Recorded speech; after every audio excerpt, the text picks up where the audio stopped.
J'étais de très bonne humeur ce matin en me levant, et puis après je suis rentrée dans ma pièce à vivre. Hier, j'avais trop mangé, et du coup j'ai dit à mon mec, je vais m'allonger, est-ce que tu peux t'occuper du reste? Oui, y a pas de souci. Il me dit même, ah bah c'est super, le lave-vaisselle est plein, donc on va pouvoir le lancer. Was ist das denn? Was hast du eigentlich gemacht? Nichts. Quoi, je suis la seule personne habilitée à faire la vaisselle dans cet appartement ou ça se passe comment? Et il a encore le culot de me dire ce matin, j'espère que quand je reviens, l'appartement sera propre. Non, quand tu reviendras, l'appartement sera sale et tu feras la vaisselle.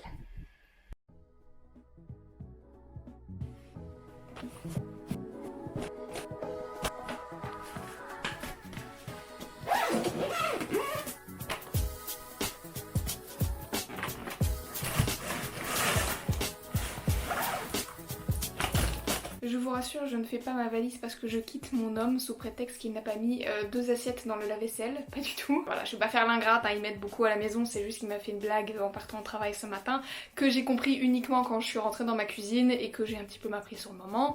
Mais depuis je m'en suis remis, je vous rassure. Si j'ai fait ma valise, c'est parce qu'on retourne une semaine en Belgique pour passer des vacances voilà, dans nos familles respectives et pouvoir prendre un petit peu de bon temps. Donc je me suis dit que ça pouvait être une chouette occasion de pouvoir tourner un petit vlog, qu'on va faire quelques visites en Belgique, je vais voir des copines, on va faire la fête en famille, ça va être hyper sympa. Donc pourquoi pas partager tout ça et vous montrer un petit peu du fameux plat pays qui est pas si plat que ça. À la base on était censé revenir ce soir, ce qu'on fait toujours d'ailleurs en été, on revient généralement le vendredi soir, mais il y a le match des Belges ce soir. Et c'est le choc des nations. C'est Italie-Belgique, ma nation contre celle de mon patron, donc je ne peux pas rater ce match. Non, si la Belgique gagne, mon patron ne pourra pas me virer, parce que je ne pense pas que le fait que mon équipe nationale ait gagné soit un motif suffisant pour me licencier. Donc...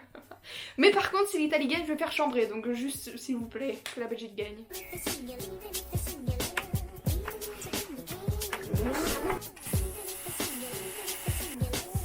Tiens à préciser qu'on a des bébés de tomates par ici.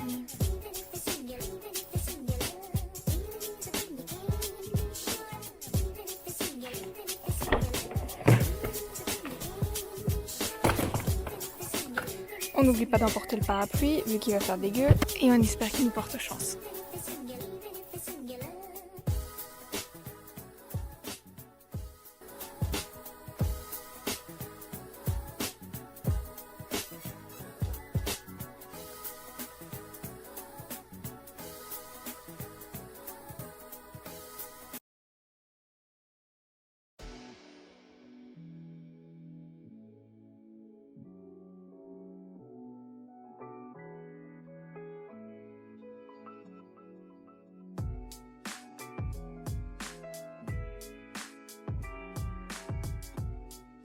Après 7 ans de vie commune, on s'est rendu compte que mon homme n'avait jamais visité Chimay, ma ville d'origine.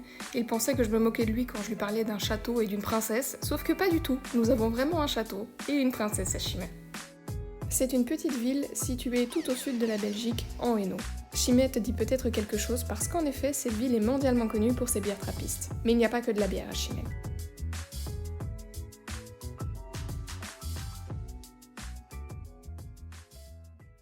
Aujourd'hui, direction le Brabant wallon. Si tu aimes les ambiances atypiques, ce lieu devrait te plaire. L'abbaye de Villers-la-Ville a débuté sa construction dans les années 900 et malheureusement, vers les années 1300, les moines, ne se sentant plus en sécurité, ont quitté l'abbaye. Elle est donc restée à l'abandon pendant des centaines d'années, donnant aujourd'hui cette magnifique ruine aux inspirations de Poudlard. L'abbaye se situe à une trentaine de minutes de Bruxelles et l'entrée coûte 8 €.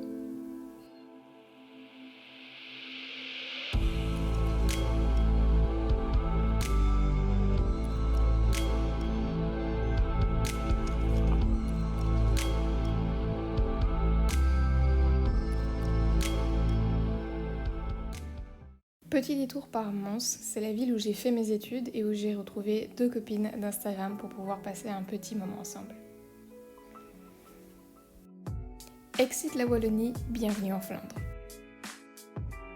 Malines, peu connue aujourd'hui des touristes, était pourtant dans le passé une ville d'importance, puisqu'elle fut la capitale du Pays-Bas bourguignon vers la fin du Moyen-Âge. La visite de cette ville au style typiquement flamand te prendra une bonne demi-journée.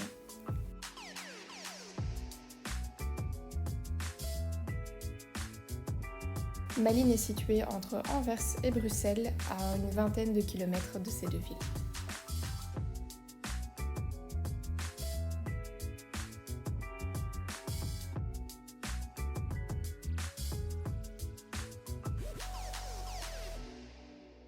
Leuven, ou Louvain pour les non-néerlandophones. Ville voisine de Malines, elle fut aussi, dans le passé, une capitale, mais à une plus petite échelle car elle n'était que la capitale du Brabant, province qui était autour de Bruxelles et qui est aujourd'hui divisée en deux, le Brabant flamand et le Brabant wallon. Cette ville est également connue pour son université, à qui appartient d'ailleurs une grande partie de la ville, notamment le béguinage. Erasme a par exemple enseigné à l'université de Leuven. Cette université a d'ailleurs en Europe autant de prestige que l'université de Cambridge ou encore celle d'Oxford. Toutes les bonnes choses ont une fin et cette vidéo s'arrête ici. En tout cas, j'espère que ce petit vlog en Belgique t'aura plu. N'hésite pas à me dire en commentaire si tu souhaites voir d'autres destinations de ce genre un petit peu atypiques et loin des touristes, parce que j'ai encore une longue liste de choses à faire et à voir en Belgique, donc je serais ravie de tourner un épisode 2, voire même un épisode 3. Et ça me tenait à cœur de montrer que la Belgique ne s'arrête pas à Bruxelles, Bruges et Anvers. Il y a plein d'autres choses à voir et je pense que la Belgique est une destination parfaite pour un petit road trip d'une semaine. Les différents lieux d'intérêt sont pas trop loin les uns des autres, on mange bien, la plupart du temps les gens parlent français, donc pourquoi pas. En attendant, si ce genre de vidéo t'intéresse, je t'invite à t'abonner à ma chaîne YouTube et on se retrouve, je l'espère, la semaine prochaine pour une nouvelle vidéo. Ciao!